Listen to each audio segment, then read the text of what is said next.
Хола? Амиго, гледах го мача, разбира се. Ами то до химна аз забележки нямам вече, като пуснаха и топките стана по-трудно за момчетата.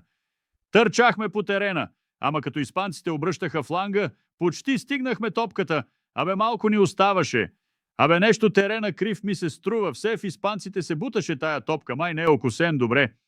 Аз от лятото говоря за десен бек, това нещо германче издишаше от време на време по фланга, но ми липсваше така някоя балтийка, нещо през кръста. За Ямал ли?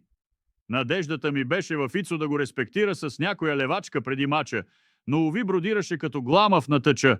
Млякото с какао му е свършило работа. Паживьон повидим, както е казал класика.